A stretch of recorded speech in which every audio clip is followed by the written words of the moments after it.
Hi folks, we're Tacitus today, your pushback channel, and thank you for joining this audio live stream.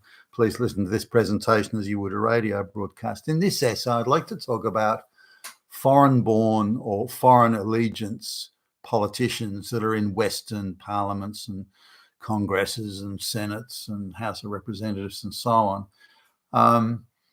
Now, because of mass migration, be it legal or not, but because of mass migration, and because of the attempt at multiculturalism that the globalists are enforcing on us without our consent, the number of foreign-born politicians in the West has gone from being, almost zero to suddenly being over 10%. And looking at the numbers that I've been able to get together, it's between 12 and 15, even 15% in some cases. In some of the regional legislatures, it's even higher than that. Now, remember, these are foreign-born. Where does their allegiance lie? Is it to the local, host country they've moved to? Is it to the country of their origin, their genetic origin, or is it to their genetic diaspora? And their genetic diaspora, of course, is from another country and made up of, say, recent migrants and so on.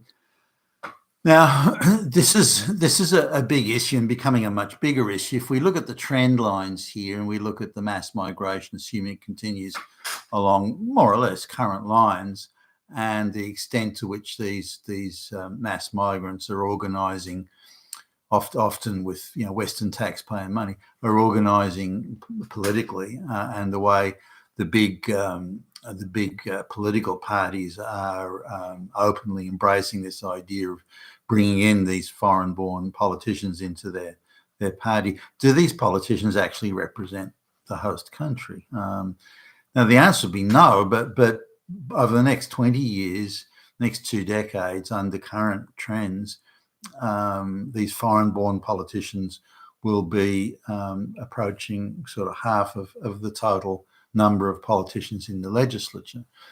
Now, some are, politically active. Others are, more prepared to act in the shadows and bribe people and that sort of stuff. The Chinese might prefer to act in the shadows and bribe everybody. The Indians maybe, want to be out front and bribe people as well. And then, of course, there's, the other areas, the Arabic populations and so on. But what we're looking at is we're in what were once white majority countries, and with white politicians and that sort of thing, that white politicians will be in the minority, and it isn't far away. So what will that mean? Now, for all the failings that white politicians may have, because remember, the globalists took control of pretty much all the Western major political parties in between, say, 1995 and 2002-3, around, that 7 or 8 years is when the globalists really took complete control of the entire political class across the Western world. And from then on, the political class, be they straight white males or not, have reported into the globalists, and the voters are not their masters anymore and haven't been since then. And but the globalists are the ones that say do this, do that. So politicians, there's no sovereign nation left in the West, or the United States recently with the election of Donald Trump, but otherwise there are no sovereign nations left in the West. They're all just fetch and carry flunky stooges for the globalists.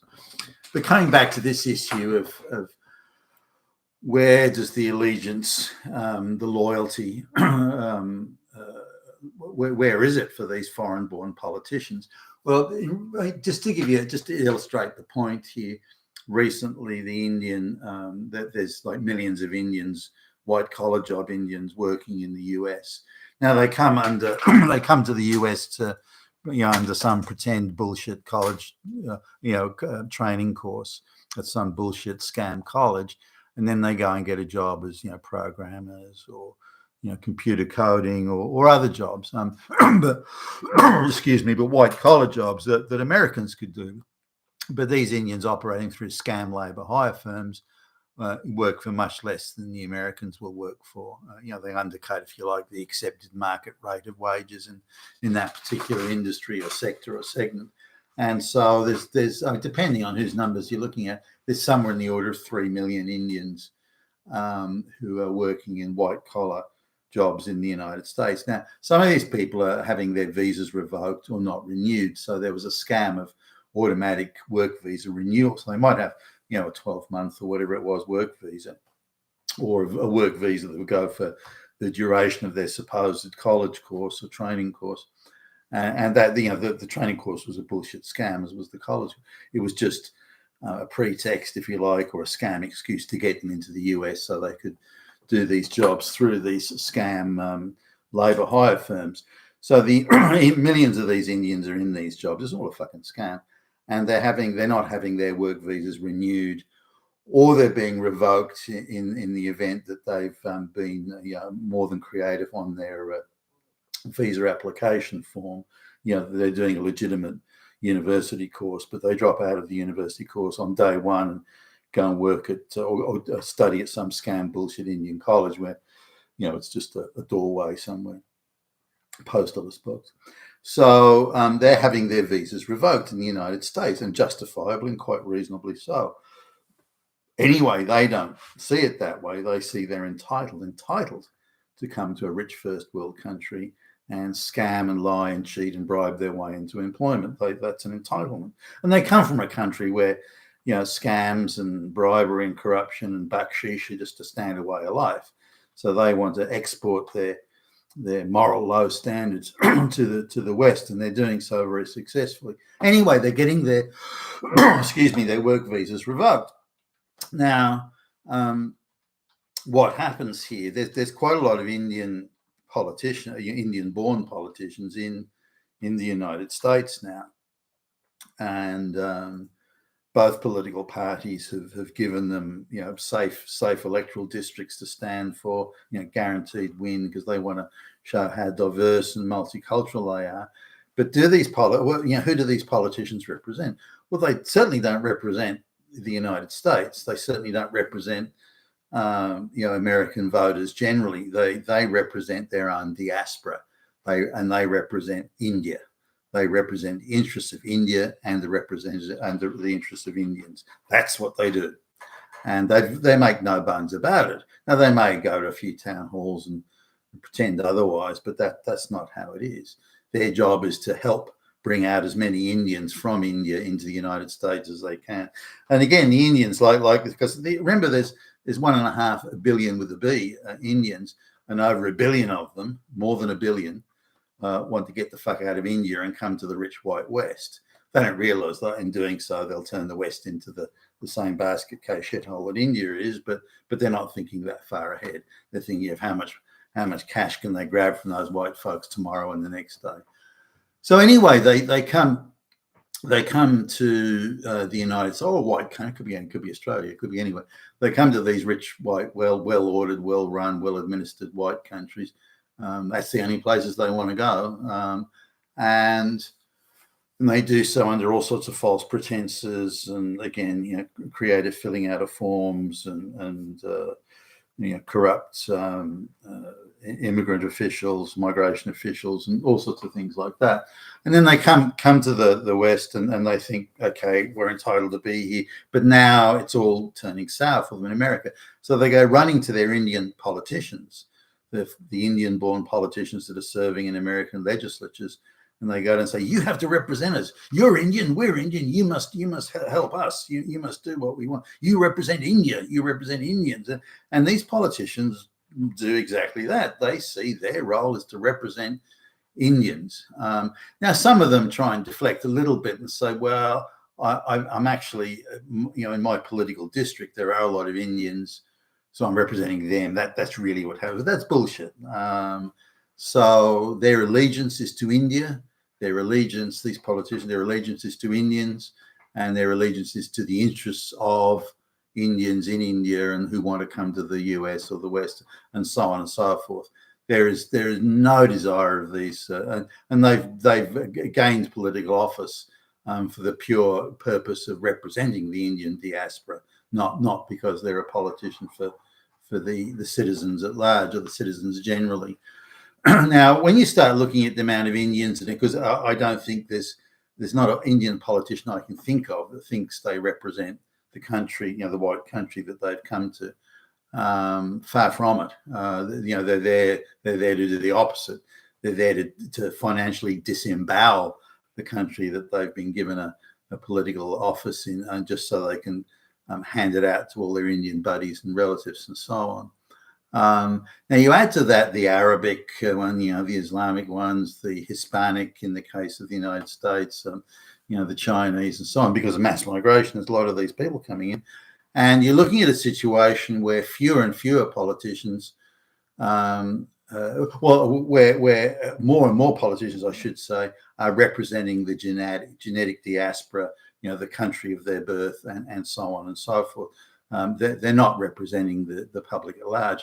Whatever politicians are left over are being told what to do by the globalists, do this, do that, fetch this, carry that, implement more mass migration, do more climate change madness and so on. So who's left to represent the people anymore? Well, there kind of isn't much. But I come back to the point here that if you want to engage in a catastrophic destruction of the body politic, which you've got to assume the globalists actually want, but if you're going to engage in that, then you have as many foreign-born people in the parliament as you can who clearly and manifestly and stridently and overtly represent their own genetic diaspora and even their own country. The Indian politicians that say, we've got to bring out lots more Indians. So they're doing everything they can to gin up and boost the mass migration from India. Why? I mean, India's a dirt poor fucking basket case. But why the fuck would you want to bring people? I've got a lot of experience working with supposed upper class, highly educated Indians, and they're so entitled and lazy. And I mean, why would you want them? Now, I'm sure there are exceptions. There must be. I mean, there's 1.5 billion people there, for goodness sake. There's got to be exceptions to that, but certainly none that I've met behind. But and you could see the same. If you're going to hire a reliable, hardworking, dedicated person in this is in business, then the straight white male is by far and away the best option. Now, does that mean every one of them works out? Well, no. But on a balance of probability and on a ratio and a percentage probability, straight white males are going to be the locally born straight white males. Now there is a difference, and I've had this pointed out in Australia. For example, Australia had a prime minister recently who was English born. I mean, he came out at a young age and so on, but I think he was 2 years old when he came to Australia. So he's never known anything but Australia. But the point is that he came from a country of white Christian people speaking the same language, or the same customs, habits, and the same laws, same structure, social structures, and all that thing. It's the same. Like the transplant was, other than the weather between England and Australia, the transplant was pretty minor. There wasn't much to acclimatise to. So that's very different from someone who comes from a third world basket case shithole and with different religion, different language, different social customs, different laws. I mean, different everything. And particularly when they come from places where the general IQ isn't that high, and where corruption is the norm, and the idea of an independent statutory bodies such as courts and that sort of thing is something these people can't even grasp, let alone understand. So it's very easy for someone to come from the same society. Say someone can come from England and go to America, or someone can come from America and come to Australia, or someone from Australia to New Zealand, this sort of thing. And the interchange factor is very small, it's very low. Whereas if you come from a completely different society, for example, India, the Middle East, and Africa, and China, and so on, then it's a very different sort of exercise and these people are coming in en masse. They're gaining a lot of political power now, or political influence, and their job, as they see it, is to represent their country of origin and to represent their diaspora. Now, it's a little bit different when you like the idea of this Australian Prime Minister who was born in England, the idea that he would do something to specifically represent England or English people. It's ludicrous. You wouldn't even consider it. There's not even an issue there to look at or discuss. But it's very different when these people are born in India and they see they have to represent, they feel compelled. They cannot restrain themselves from representing what they see as the interests of their diaspora. And the interests of their diaspora is to grab and steal, cheat, bribe, and con and scam as much as they can. And therefore, that changes the whole face of the political landscape in the West as a result. You've been with Tacitus today, your Pushback channel, and thank you for listening.